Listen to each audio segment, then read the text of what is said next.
guest tonight is an old friend. You know her as the star of ABC's Grace Under Fire. Her new book is entitled Knee Deep in Paradise. Please welcome the always funny Butler, ladies and gentlemen.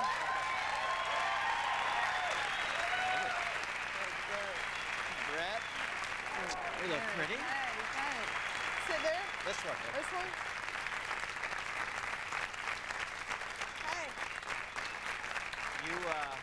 Je suis, une moment, s'il vous plaît. Je suis nouveau riche. I know, I was listening to that back there going, oh my God, half of it's true. Now, before you got Grace Under Fire, I know you were making I'm trying to figure out working class thing, because I was for 35 years until I was making money the last couple of years headlining, you know, solvent. And it's ridiculous TV money, you know, and I felt that when we had a recession, I was in a recession too. Right. And now I swear to God, now thank God I can make fun of it, because that's when you're, you know, in candy spelling country. And we were getting back from someplace. My husband goes, oh, well, we got back from vacation, you know, abroad, and he goes, oh, well, the gas prices are down. And I went, oh, that's so cute. You look at the gas prices. And then it dawned on me, I really don't know the last time I put gas in my car. I mean, but wouldn't you stop doing it if you had a chance? And really, and it's just really weird. You know, like I'll catch myself, these are signs of nouveau riche, like introducing the people who are cooking for you and catering your party to the guest. The guest and the people working for you are both horrified. You know, you're like, and Jose is from Cali, that's in Colombia, y'all. And this is Denise. She is Michael Ovitz's first wife and now personal assistant. And he makes these wonderful hors d'oeuvres, y'all. And the poor guy cooking, you know, Salvador's like just going, oh God. You're trying to bridge the gap, but actually neither party, in a way, feels completely. They can just take it or leave it, you know. They just don't care. Yeah. Well, what do you feel grounded because you didn't always have bread? Though I know that I grew up so broke that I never get that freaked out. My joys are identical. They're just identical, really. You know, it's I know. Nicer threads now, though. Every time I see you, you're completely turned out. I am. There's nothing like a redneck in haute couture, y'all. You know. Oh, let me tell you what I did. And this is, you know, it's a joke, but it's not. Like I went into a you know, department store, a little ritzy one, and said. I went over to the makeup counter, and I did this on purpose. I said, y'all have LA Prairie makeup? And the woman went, no, we have La Prairie. And I said, no, the LA Prairie is so good, you know, and they had that moisturizer and stuff, and I was doing it, like doing the real ham-bone redneck, just got money in my own TV show, kiss my ass thing. And the woman was like, and I realized they're like any woman, the people who work at the Tiffany's or the Cartiers and stuff, when you come in, they go, yes. And you know, you'd think, you know damn well they saw a pretty woman and they should learn. But they do that. Yes. It's like, you know what? Went in one, and I was wearing blue jeans, and I didn't do it to piss her off, and I had on some, like, you know, Jerry Farber. You remember him? Jerry Farber T-shirt from Atlanta. But anyway, who was Jerry Farber? Jerry Farber, the club guy in Atlanta. Anyway, so I'm wearing the T-shirt, and I go into Tiffany's, and I really got an attitude. It was when the chauffeurs came on, and I'm not saying you have to, like, go, oh, my God, you're famous. She wasn't even courteous. I said, hey, how are you? Because I do that.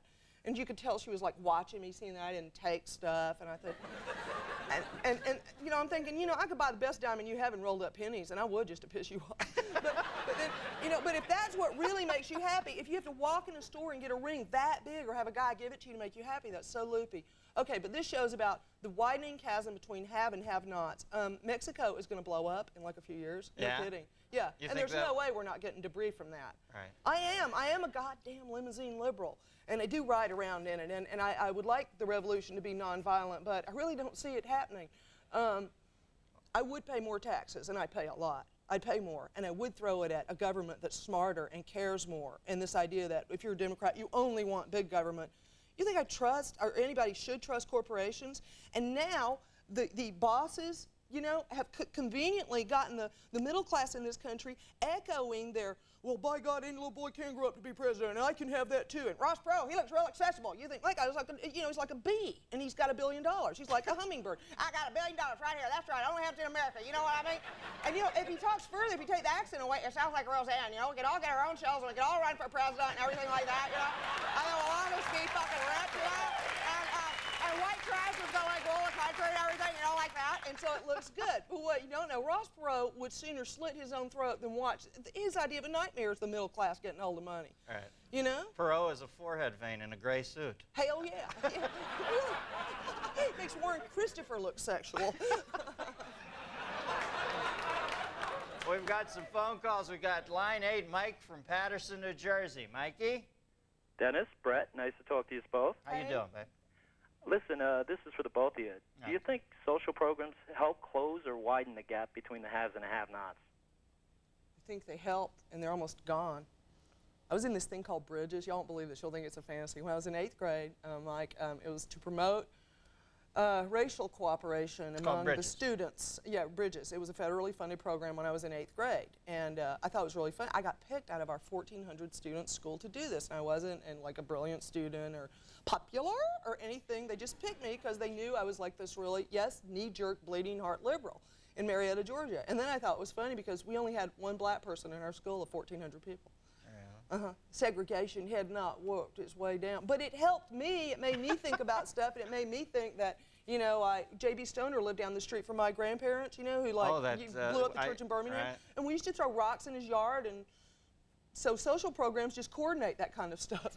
You know, it's important to do. I'm total First Amendment, you know, but it did help, and Head Start was important, and, you know. I was in a group in 8th grade called promoted biracial dating. It's called Beau Bridges. But you know, ladies and gentlemen. That's great. Sorry. That's great. Line 9, we've got Carol from Fairfield, Connecticut. Carol? Hi, Brett and Janice. Hi. We're going to miss you guys this summer. Yeah, I'm going to be off till We're January. spending money, but go on. Well, my question tonight is, what do you think makes the haves any better? Are they any prettier, funnier, luckier, or do they just cheat more than the others? No. Haves are scared there is shitless. luck. They're scared, yeah, but some of them don't even have sense. Okay, can I just tell you this? Yeah. I'm doing this thing. It's really weird. We were in this place outside of London in the country, and it was very up. And so I go, okay, it's beautiful land and this and that. I was in a restaurant, and I looked across the room, and there was a woman who's 50. That's 12 years older than I am right this minute. We could have swapped dresses. We could have swapped pearls. We had the same damn dimensionalized blonde hair color at the top shelf joint. You know what I'm talking about. We got our tits at the same place. Me and this chick.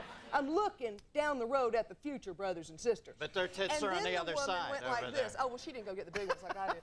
Shit. Anyway, she goes like this. Do you remember when we took that boat from Mauritius? And I looked at her and I thought, that was across the room. I overheard a conversation. I had never heard the word Mauritius pronounced. I think it's somewhere in Africa, isn't it? Is it Mauritius? It must be a coastal place. See, none of y'all know either. So the point is, I'm in a room with a bitch that knows what that is and took a boat from there once.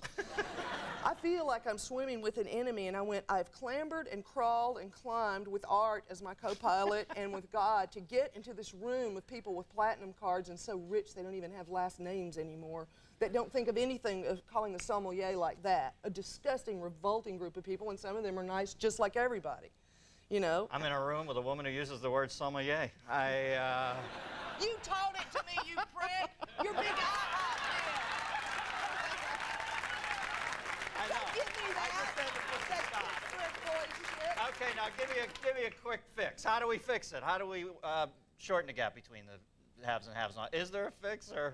You know, the old rhetoric of damn 6-hour days and other people having jobs, and people are worried about having jobs in the information future and stuff like that. Yes, there are jobs, and people better look around and make the revolution happen in little ways a day at a time, because it's going to happen in one big ugly way that's not fair to anybody. I mean, you know, Castro did some great things and he did some things you just go, you should get smacked in the head, you know, and you needed help. And it's something we have to do, and like I say, I'd pay more taxes if they, especially Well, I if they tell you spend what, it I'm in the going right- down from the 8-seat limo to the 6 tomorrow, people. Baby! Because I'm there for Thank the you for revolution. letting me All right, be thanks, here. Brent. I'm going to do the I news. know, Can you stick I know. around? Sure. Be right back.